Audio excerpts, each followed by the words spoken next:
అందరికీ నమస్కారం. వాస్తవాలకు ప్రతిబింబం కేజేఎస్ మీడియా. ఉన్నది ఉన్నట్టుగా అందించడమే మా జర్నలిజం. బ్రేకింగ్ న్యూస్ చూద్దాం. డిసెంబర్ 9 నుంచి తెలంగాణ అసెంబ్లీ సమావేశాలు. ఈ డీటెయిల్స్ చూసే ముందు ఈ వీడియో నచ్చినట్లయితే లైక్ చేయండి, షేర్ చేయండి. మరిన్ని వీడియోల కొరకు మా ఛానల్ సబ్స్క్రైబ్ చేసుకోండి. వచ్చే నెల 9 నుంచి అసెంబ్లీ శీతాకాల సమావేశాలు ప్రారంభం కానున్నాయి.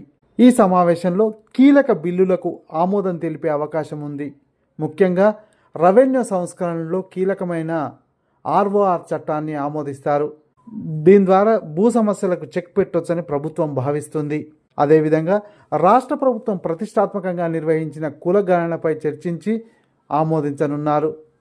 దీని ఆధారంగానే స్థానిక సంస్థల రిజర్వేషన్లు ఖరారయ్యే అవకాశం ఉంది. ఈ నేపథ్యంలో రైతు భరోసా, ఆసరా పింఛన్ల పెంపుపైన అసెంబ్లీలో తీర్మానించే అవకాశం ఉంది. మహా ఫలితాల తర్వాతే కేబినెట్ విస్తరణ. మహారాష్ట్ర ఎన్నికల ఫలితాలు వెలువడిన తర్వాతే కేబినెట్ విస్తరణ ఉంటుందని సమాచారం. డిసెంబర్ 7వ తేదీతో రేవంత్ సర్కార్ కొలువుదీరి ఏడాది పూర్తవుతుంది. ఆ లోపే కేబినెట్ విస్తరణ జరుగుతుందని తెలుస్తుంది. ప్రస్తుతం నిజామాబాద్, ఆదిలాబాద్, రంగారెడ్డి, హైదరాబాద్ జిల్లాలకు మంత్రివర్గంలో ప్రాతినిధ్యం లేదు. ఈ జిల్లాలకు చెందిన నాయకులను కేబినెట్లోకి తీసుకునే అవకాశం ఉంటుంది. ఈ వీడియో నచ్చినట్లయితే లైక్ చేయండి, షేర్ చేయండి. మరిన్ని వీడియోల కొరకు మా ఛానల్లో సబ్స్క్రైబ్ చేసుకోండి.